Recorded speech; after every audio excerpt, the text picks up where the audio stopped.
Bismillahirrahmanirrahim. Assalamualaikum warahmatullahi wabarakatuh. Innal hamdalillahi nahmaduhu wa nasta'inuhu wa nastaghfiruh wa na'udzu billahi min sururi anfusina wa min sayyiati a'malina. May yahdihillahu fala mudhillalah wa may yudlil fala hadiyalah. Asyhadu an la ilaha illallah wa asyhadu anna Muhammadan abduhu wa rasuluhu la nabiyya ba'dah. Allahumma sholli ala sayyidina Muhammad wa ala alihi sayyidina Muhammad.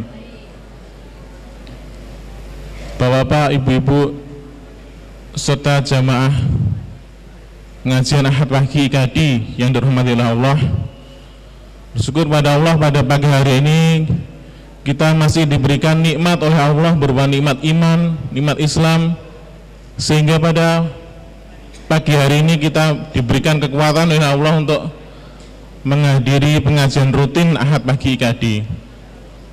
Salawat dan salam tak lupa tetap kita surahkan, kita limpahkan kepada suri teladan kita, qudwah kita, Nabi besar Muhammad sallallahu alaihi wasallam, yang telah memberikan teladan kepada kita, memberikan petunjuk kepada kita hingga pada hari ini kita senantiasa dalam naungan cahaya Allah, cahaya Islam. Sebelum kita bersama-sama mendengarkan pengajian Ahad pagi ini, marilah kita awali pertemuan kita pagi hari ini dengan membaca basmalah bersama-sama. Bismillahirrahmanirrahim. Selanjutnya, untuk menambah keberkahan acara ini, marilah kita bersama-sama mendengarkan Taujih Robbaniyah yang akan disampaikan oleh Ustaz Imam Nasruddin. Insyaallah akan membacakan surat Al-Ahzab. Pada Ustaz kami persilahkan. Assalamualaikum warahmatullahi wabarakatuh.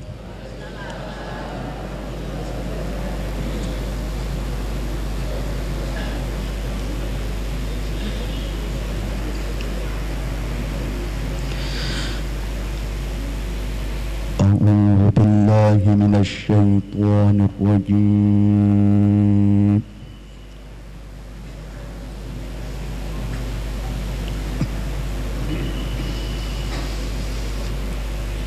Bismillahirrahmanirrahim.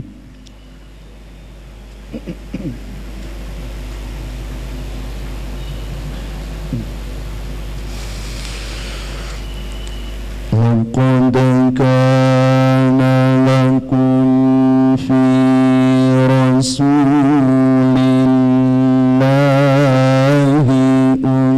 uswatun hasanah.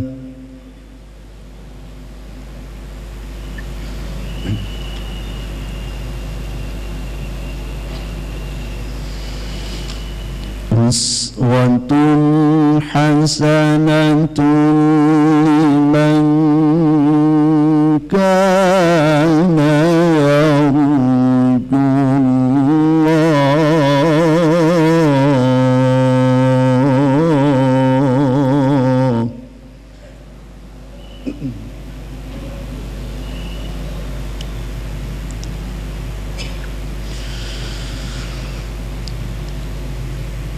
Liman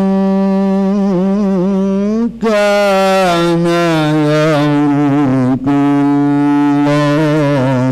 wal yawmal akhir wa dzakarallaha katsiran.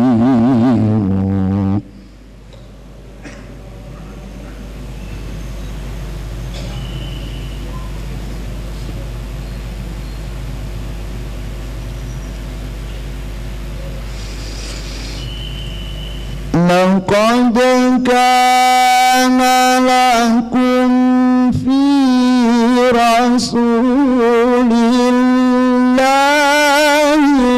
uswatun hasanatun liman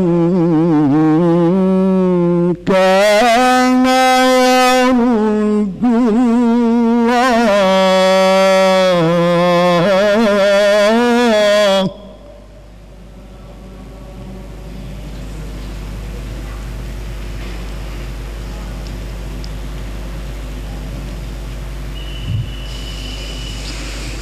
liman kana yarjullaha wal yawmal akhir wa dzakara Allaha katsiran.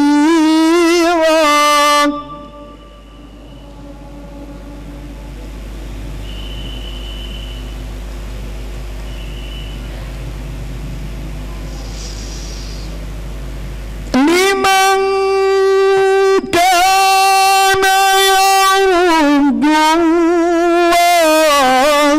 wal yawmal akhir wa dzakara Allaha katsiran.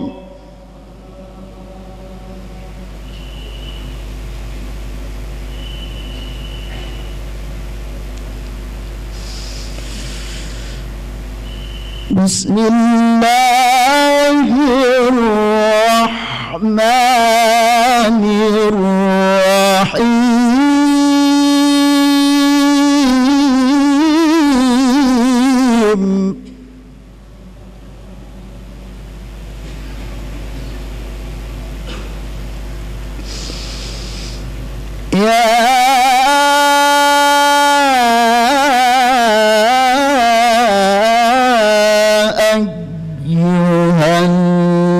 Ayyuhalladzina amanu qu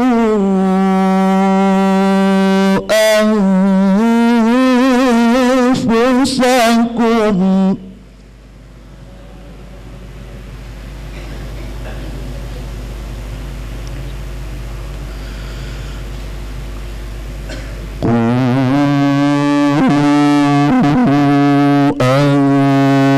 أنفسكم وأهليكم نارا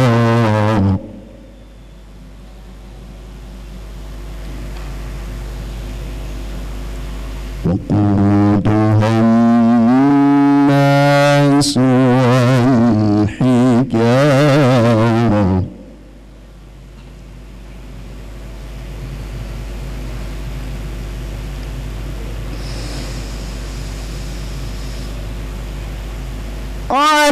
عليها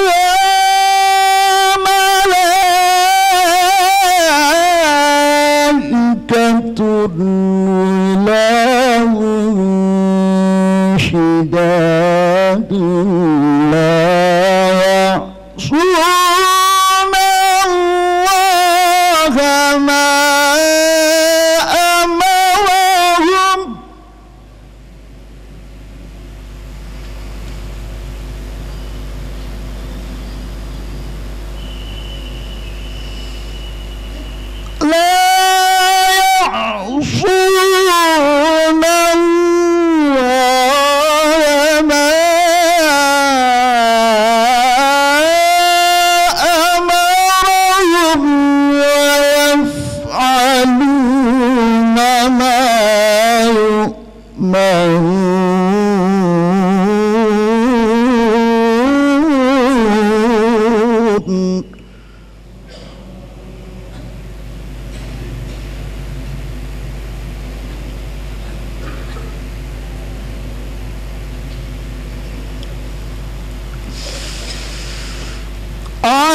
عليها ملائكة غلاظ شداد لا يعصون الله ما أمرهم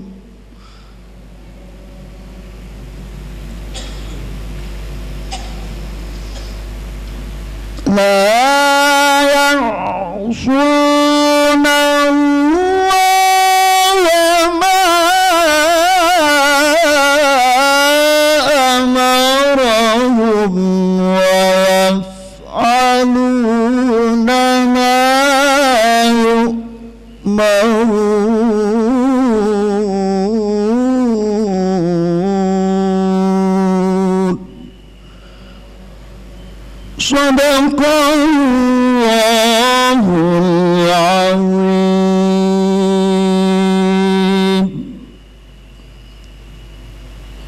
Assalamualaikum warahmatullahi wabarakatuh. Jazakallah kepada Ustadz Imam Nasruddin yang telah memperdengarkan kepada kita semua Taujiih Robbaniyah. Mudah-mudahan apa yang beliau sampaikan tadi senantiasa menjadikan kita teringat dengan firman Allah Subhanahu wa taala. Pada pagi hari ini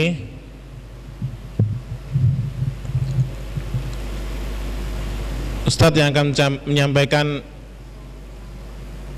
taujiih kepada kita semua adalah Ustadz Ahmad Arkom. Beliau adalah trainer senior di Lembaga Manajemen Terapan Trasco Surabaya. Dan pada pagi hari ini beliau akan memberikan pencerahan pada kita semua, yaitu mengenai dengan tema mendaki ke puncak kehidupan. Sebagaimana karya tulis beliau yaitu Climbing to the Top of Life, mendaki ke puncak kehidupan. Baiklah, marilah kita sama-sama menyiapkan diri kita masing-masing. Mudah-mudahan nanti yang akan beliau sampaikan berarti semuanya merupakan suatu pencerahan dalam hal keislaman kita. Dan Ustadz Ahmad Arkom, kami silakan. Bismillahirrahmanirrahim. Assalamualaikum warahmatullahi wabarakatuh. Alhamdulillahi rabbil alamin wa bihi nasta'inu ala umuri dunya waddin. Wassalatu wassalamu ala asrafil anbiya'i wal mursalin nabiyyina Muhammad wa ala alihi wa sahbihi wa sallim wa barik ajma'in. Qala Allah ta'ala fi kitabihil karim, a'udzu billahi minasy syaithanir rajim. Bismillahirrahmanirrahim. Laqad kana lakum fi rasulillahi uswatun hasanatun liman kana yarjullaha wal yawmal akhir wa dzakarallaha katsira. Walamma ra'al mu'minuna al-ahzaba qalu hadha ma wa'adana Allah wa rasuluhu wa sadaqallahu wa rasuluhu wa ma zadahum illa imana wa taslima. Sadaqallahul adzim. Jamaah IKD yang dirahmati oleh Allah Subhanahu wa taala, sebagian besar mungkin masyarakat Kota Kediri atau Kabupaten Kediri tidak menyadari bahwa putra terbaik Kediri menjadi orang yang sangat dikenal dunia sekarang. Beliau adalah Profesor Dr. Insinyur Khairul Anwar, yang kalau Bapak Ibu sekalian melihat iklannya XL, Telkomsel dan segala macam, yang teknologinya sekarang sudah berubah dari 3G atau 3G menjadi 4G atau 4G, otaknya itu adalah Profesor Dr. Khairul Anwar itu, hadirin sekalian. Namanya mungkin dikenal, tetapi tidak banyak orang tahu bahwa anak muda kelahiran tahun 78 ini adalah seorang anak muda muslim yang berprestasi, dan oleh karenanya dunia menghargainya, dan siapapun akan selalu menghargai orang yang berprestasi. Tema inilah yang ingin saya angkat, yang sesungguhnya merupakan bagian dari buku yang baru saja selesaikan, buku yang ke-12, hadirin sekalian. Dan mudah-mudahan pada kesempatan yang sangat berharga ini kita semuanya bisa memulai dan mengawali tahun 2015 ini dengan semangat, kemauan, kegigihan sepanjang bulan-bulan yang kita lalui sepanjang tahun 2015, dan kita semuanya bisa mencapai prestasi puncak sesuai dengan kondisi kita masing-masing. Di depan saya ada seorang nenek-nenek. Saya ingin mengatakan di Malaysia, sebagaimana dituturkan oleh Ustadz Lili Nur Aulia, redaktur majalah Tarbawi, ada seorang nenek yang berprestasi. Saya sebut berprestasi karena dia bisa menghafal 30 juz di usianya yang ke-80 tahun. Jadi buat kita semuanya yang masih di bawahnya, mudah-mudahan semangat, hadirin sekalian. Itu data saya. Website ini selalu saya perkenalkan dan Facebook ini. karena website dan Facebook ini selalu saya update isinya, kalau bisa setiap hari, hadirin sekalian. Mudah-mudahan bisa bermanfaat. Sebagian buku yang sempat saya tulis, hadirin sekalian, ada, dan inilah yang isinya mau saya bedah hari ini, hadirin sekalian rahimakumullah. Mendaki ke puncak kehidupan. Tetapi salah satu yang mau saya tekankan, agar kita benar-benar menjadi seorang muslim dan muslimah yang benar-benar berprestasi. Mari kita mulai dari ayat yang tadi kita dengar dalam tilawah tadi, hadirin sekalian. Ini resolusinya kali enggak? Bentar. Saya rubah resolusinya.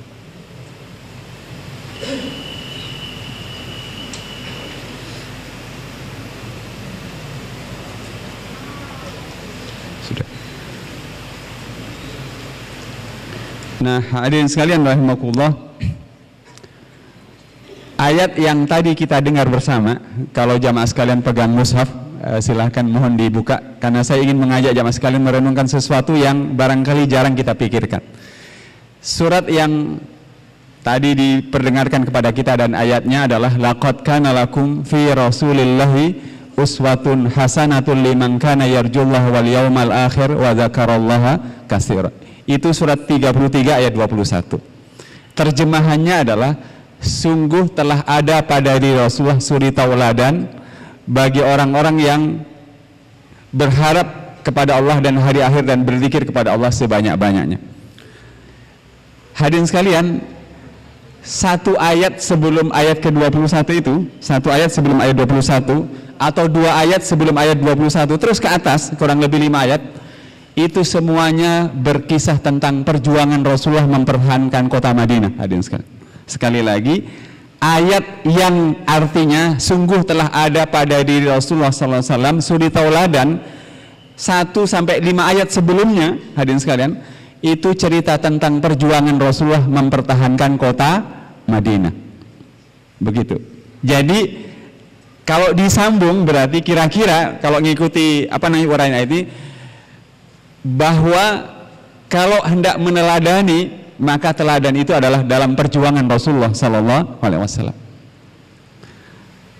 Satu ayat sesudah ayat laqad kana lakum fi Rasulillah tadi saya bacakan adalah bunyinya walamma ra'al mu'minuna al-ahzaba. Tak kala orang-orang beriman melihat rombongan pasukan yang hendak mengepung dan menyerang Madinah. Orang-orang beriman itu berkata, hada ma wa'adanallahu wa rasuluh. Inilah yang dijanjikan Allah dan Rasulnya. Jadi ayatnya juga ayat tentang perjuangan, hadirin sekalian.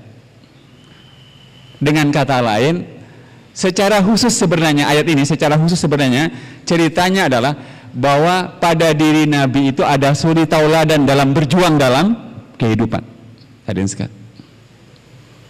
Tetapi seringkali kita kadang-kadang jamaah sekalian menganggap tauladan itu, mohon maaf sekali lagi, hanya sempit soal jenggot saja kan, hadirin sekalian, soal baju koko saja kan, hadirin sekalian, kemudian soal A, B, C, D, dan tidak pernah diingatkan bahwa sebenarnya secara khusus, walaupun pesannya secara umum adalah, secara khusus di situ adalah soal Nabi berjuang mempertahankan kota Madinah, jamaah sekalian. Saya ingin mengajak jamaah sekalian melihat catatan yang unik ini, hadirin sekalian.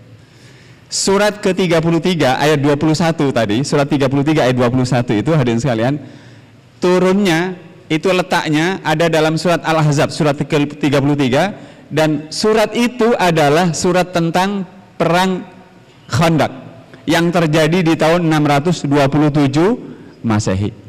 Hadirin sekalian, apa yang dilakukan oleh Rasulullah SAW, jamaah sekalian, beliau itu, hadirin sekalian, ini gambarnya. Yang membentang panjang itu jamaah sekalian adalah parit. Saya ingin menjelaskan jamaah sekalian, beliau itu mendengar kota Madinah akan dikepung oleh 10.000 pasukan. Lalu beliau, jamaah sekalian, melakukan strategi yang unik, jamaah sekalian. Apa itu? Beliau, hadirin sekalian, seperti yang saya tulis itu, menggali jurang atau parit sejauh berapa itu? 5.544 meter atau 5,5 kilo, jamaah sekalian. Kemudian jurang itu selebar 4,62 meter. Dari tempat saya berdiri ini, kalau 4,62 meter berarti kira-kira kalau ke samping kanan itu hadirin sekalian, ke layar itu hadirin sekalian, itu berarti kira-kira onta dan kuda tidak akan bisa melompatinya hadirin sekalian, apalagi manusia. Yang menakjubkan, dalamnya juga 3,234 meter, 3,2 meter hadirin sekalian. Saya ingin menggugah jamaah sekalian di bagian ini. Beliau menyelesaikan pembuatan jurang itu seperti yang tertulis di bawah, selesai dalam waktu 9 sampai 10 hari. Hadirin kebayang tidak? Di tempat kita ini, di jalan raya itu hadirin sekalian, jalan raya itu anggap saja lebarnya 4 meter jamaah sekalian, digali sejauh 5,5 kilo, selebar 4 meter, sedalam 3 meter, dan selesai dalam waktu 10 hari hadirin sekalian. Nah jamaah sekalian, ayat tentang laqad kana lakum fi rasulillahi itu sungguh telah ada pada diri Rasulullah SAW, itu suri tauladan yang baik. Jadi secara khusus, sekali lagi secara khusus, ayat ini cerita tentang bagaimana Nabi berikhtiar, berjuang mempertahankan kota Madinah jamaah sekalian. Jamaah sekalian, jangan silahkan periksa surat 33 ayat 9, 10 dan 11. Ayat itu berbunyi, A'udzubillahi minasyaitonirrajim, bismillahirrahmanirrahim. Ya ayyuhalladzina amanu kuru ni'matallahi alaikum. Wahai orang-orang beriman, ingatlah nikmat Allah kepada kalian. Apa itu? Idja'atkum junudun. Ketika datang kepada kalian pasukan lawan itu. Fa'arsalna alaihim rihaw. Dan kemudian Allah mengirimkan badai dan angin. Wa junudan lam tarauha, dan tentara yang tidak terlihat. Saya mau sampaikan begini. Kapan musuh datang, kapan badai datang, dan kapan malaikat itu datang. Jadi musuhnya tadi sudah saya ceritakan hadirin sekalian. Musuhnya datang 10.000, lalu agar 10.000 itu tidak masuk ke kota Madinah, Nabi melindungi Madinah dengan jurang yang sedemikian luasnya itu. 5,5 kilo, selebar 4 meter dan sedalam 3 meter. Percuma kalau orang mau turun 3 meter ya pasti kerepotan hadirin sekalian. Dan itu selesai dalam waktu 10 hari. Apakah terjadi perang? Tidak sampai terjadi perang. Nabi berjaga-jaga di jurang itu sebulan lamanya jamaah sekalian. Sebulan lamanya. Dan musuh itu karena sudah frustasi sebulan lamanya tidak bisa masuk hadirin sekalian, akhirnya oleh Allah Subhanahu wa taala Allah mengirimkan badai atau angin dahsyat, di mana tenda-tenda musuh itu disapu, dihancur, dan diluluh lantakkan oleh sapuan badai yang sangat dahsyat. Saya mau mengatakan jamaah sekalian, jadi Nabi itu menggali jurang terlebih dahulu, bertahan berjuang sampai sebulan, baru Allah mengirimkan bantuannya berupa angin yang sangat dahsyat. Jenengan loh tidak banyak berdoa, tidak banyak ikhtiar, minta dikirim angin yang sangat dahsyat. Aneh kan? Hadirin sekalian, begitu. Mudah-mudahan cerita ini bisa disadari oleh kita hadirin sekalian, bahwa begitulah Rasulullah SAW mengajarkan prestasi dalam kehidupan kita jamaah sekalian. Saya mulai merenung sekarang, makanya masalah kita tidak selesai-selesai hadirin sekalian. Melihat cara Nabi berjuang, bekerja dan berikhtiar sudah sedemikian luar biasa. Iya kan?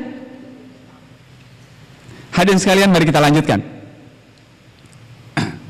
Hadirin rahimakumullah, ini adalah perang Uhud hadirin sekalian.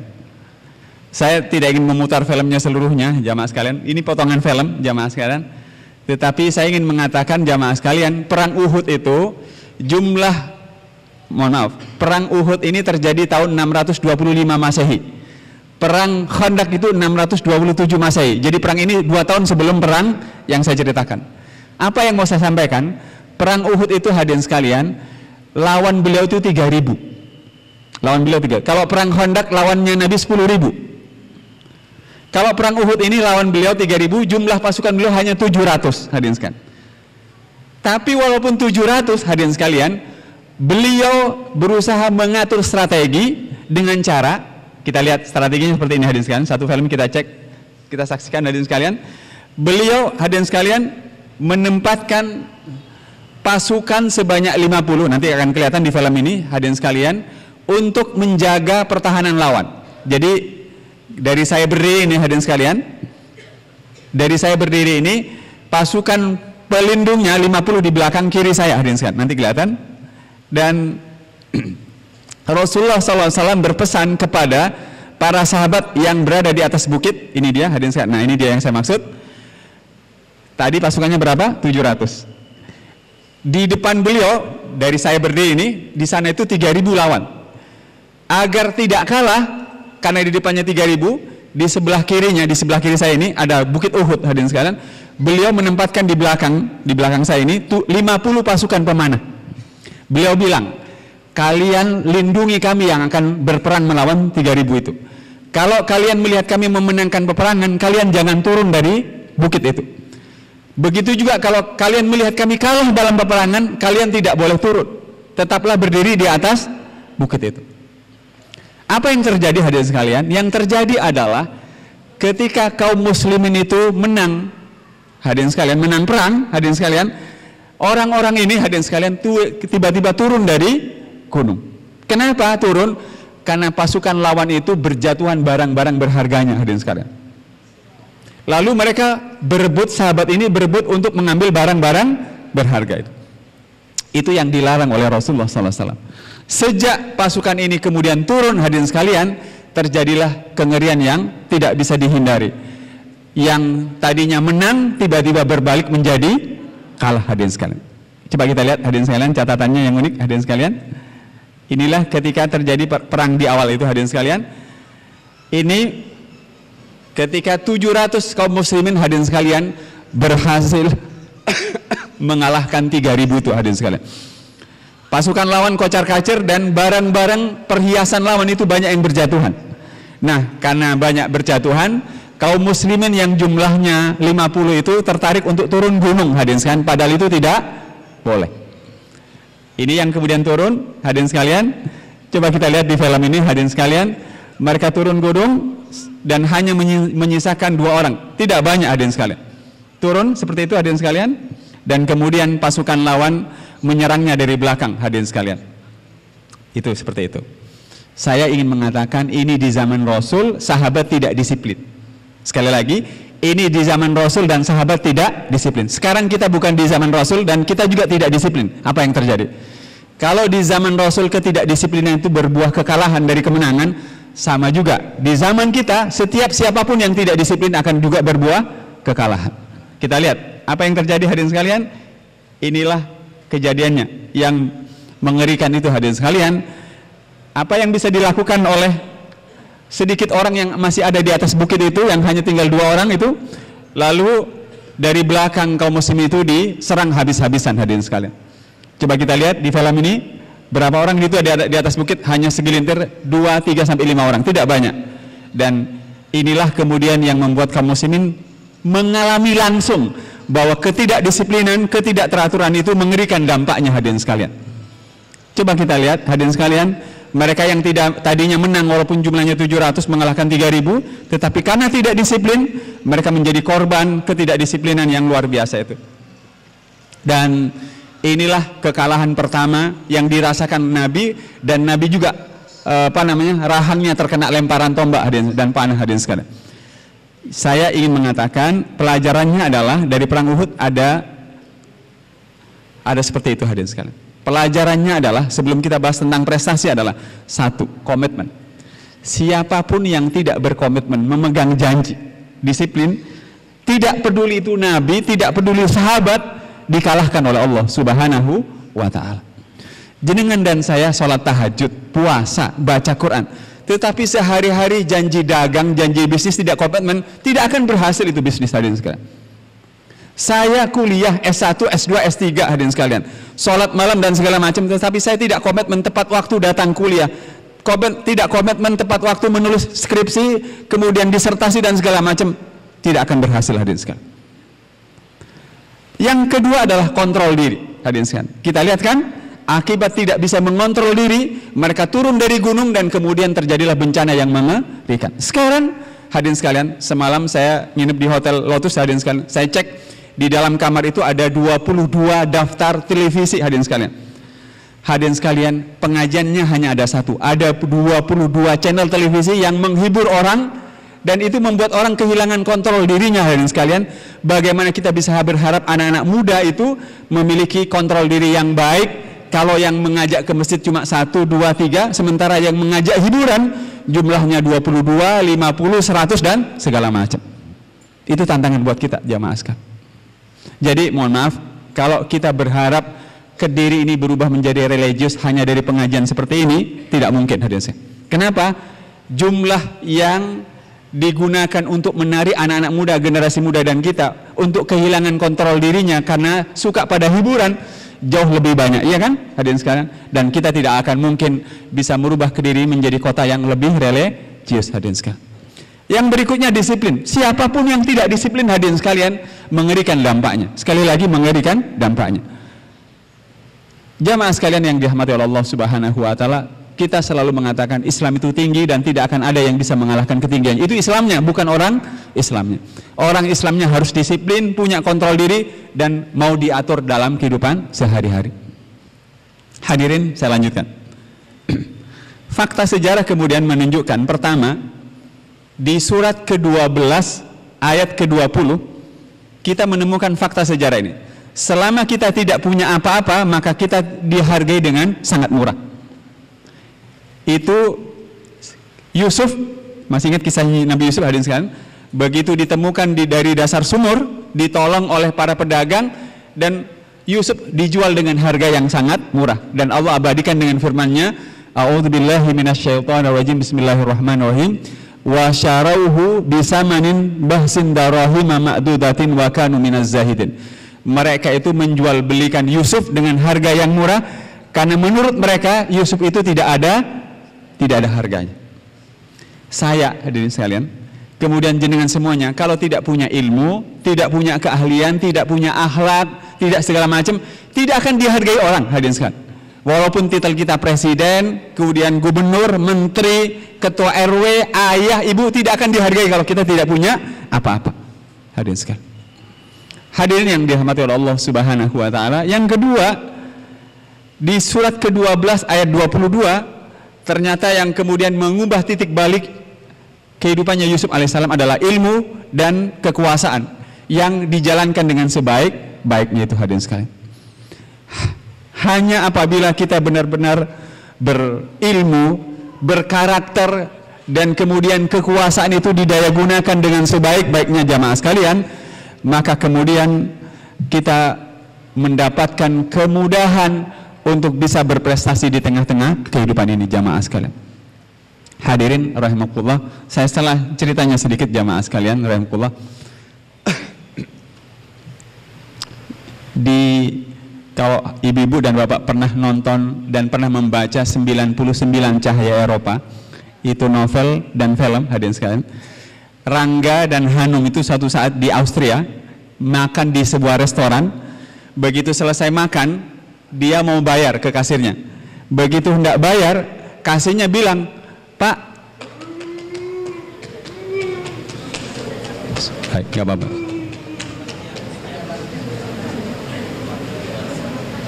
Ya, gak apa-apa. Gak apa-apa, monggo hadirin sekalian. Hadirin sekalian, kita lanjutkan. Mudah-mudahan segera diberikan kesembuhan oleh Allah. Baik, kita lanjutkan dulu, gak apa-apa. Jamaah sekalian rahimakumullah. Lalu jamaah sekalian rahimakumullah, ketika hendak membayar di kasir itu, Rangga itu membayar hadirin sekalian dengan jumlah yang aneh. Kata kasirnya, "Pak, kenapa Bapak membayar sebanyak ini?" Memang kenapa? Pembeli di restoran ini yang makan dan minum itu biasanya paling banyak hanya membayar 8 euro. 1 euro itu anggap 15.000. Kalau 8 euro kan berarti 120.000. Kenapa Bapak mau membayar 50 euro? 50 euro berarti 50 kali 15.000, 750.000. Jadi biasanya orang hanya bayar 120.000, tetapi Rangga yang orang Indonesia itu mau membayar 750.000. Aneh, orang harganya 120.000 tetapi malah mau membayar jauh lebih mahal. Kata Rangga begini, "Mbak," dalam bahasa Jerman tentu saja, "makanan dan minuman yang dijual dan dimakan oleh pembeli di sini memang luar biasa. tetapi cara Anda melayani pembeli di restoran ini yang luar biasa.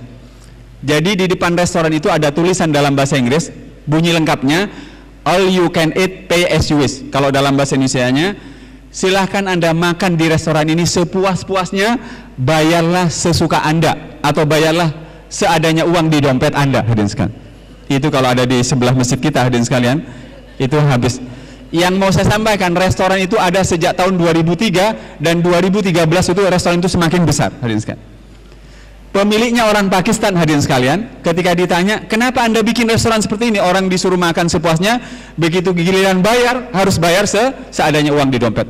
Dia bilang, orang itu kalau dilayani melebihi yang dia butuhkan pasti membayar lebih mahal. Tapi yang paling penting adalah Austria, hadirin sekalian. Austria, negara Eropa di mana penduduk muslimnya paling minoritas, hadirin sekalian.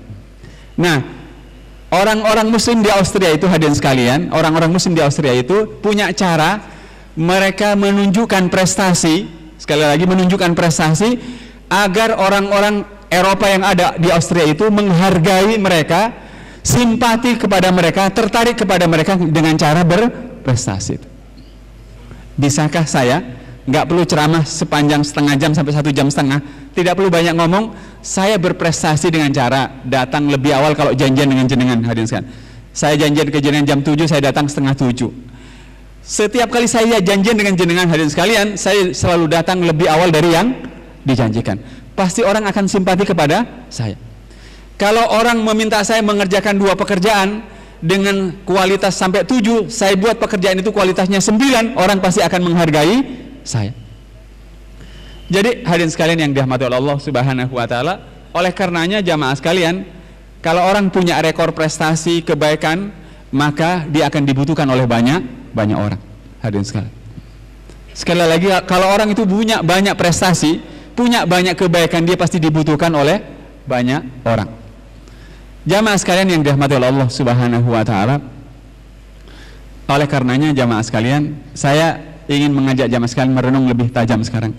Betapa pentingnya kita berprestasi. Yang saya maksud berprestasi bukan dapat nilai 9, bukan itu saja. Tetapi berprestasi itu adalah melahirkan banyak amal soleh sebanyak-banyaknya. Dan janji Allah di dalam surat 16 ayat terakhir, surat 16 ayat terakhir adalah innallaha ma'al ladzina taqaw wal ladzina hum muhsinun. Sesungguhnya Allah Subhanahu wa taala selalu bersama orang-orang yang bertakwa dan selalu bersama orang-orang yang terus-menerus berbuat kebaikan. Jamaah sekalian. Hadirin sekalian, di tempat ini rasanya saya pernah mengatakan jamaah sekalian, kalau kita menarik ATM ini, hadirin sekalian, dimasukkan ke mesin ATM itu, kita melakukan penarikan tunai 300.000, hadirin sekalian. Kalau saldo atau tabungan Anda jenengan ada, dia akan keluarkan kalimat silahkan tunggu permintaan Anda sedang diproses. Beneran? Tetapi kalau saldonya tidak ada, hadirin sekalian, ATM itu akan mengeluarkan kalimat mohon maaf permintaan Anda tidak bisa diproses karena saldo Anda tidak cukup. Kalau jenengan berdoa kepada Allah, ya Allah angkatlah derajat saya, sukseskan saya, kok tidak dikabul-kabulkan oleh Allah Subhanahu wa taala, mirip-mirip ATM karena saldo amal soleh jenengan tidak cukup. Iya. Bagaimana dikabulkan dan diangkat derajatnya oleh Allah Subhanahu wa taala? Ibadah tidak diperbaiki, ilmu tidak diperbaiki, cara berhubungan dengan orang lain tidak diperbaiki, hadirin. Tidak mungkin diangkat derajatnya oleh Allah Subhanahu wa taala. Hadirin sekalian rahimakumullah. Kalau kita punya banyak kebaikan, jamaah sekalian. Punya banyak kebaikan, maka kita akan diangkat pada tempat yang sangat tinggi. Ini ceritanya Nabi Yusuf alaihissalam, hadirin sekalian. Tapi saya suka ngajak teman-teman ngobrol di Surabaya. Jenengan kalau ingin mengukur apakah Bapak Ibu sekalian punya manfaat banyak bagi orang lain, sederhana saja. Sekarang ini setelah acara saya ini, coba bikin SMS jamaah sekalian, Mbak atau Mas atau Pak, SMS-nya bunyi begini. Mohon maaf kalau tidak merepotkan, bisa tidak hari ini saya jam 12 setelah sholat zuhur, tolong saya dipinjami uang 500.000. Kirimkan ke 30 nomor yang ada di nomor handphone jenengan. Kirimkan. Kalau 30 nomor itu ada yang membalas, oh nggih Mbak atau Mas, saya senang jenengan minta bantuan pada saya. Jangankan 500.000, 1 juta bahkan 2 juta saya akan berikan. Itu yang positif, hadirin sekalian. Atau yang lain balas, monggo kalau perlu saya antar sekarang. Kalau lebih banyak yang seperti ini, berarti kita semuanya termasuk orang yang dirasakan manfaatnya bagi orang lain, sehingga orang lain dengan mudah mau membantu kita. Tetapi kalau sebaliknya, kalau orang itu malah mengatakan, mau kapok saya, enggak dan segala macam, berarti kita tidak dirasakan kebaikannya oleh orang lain.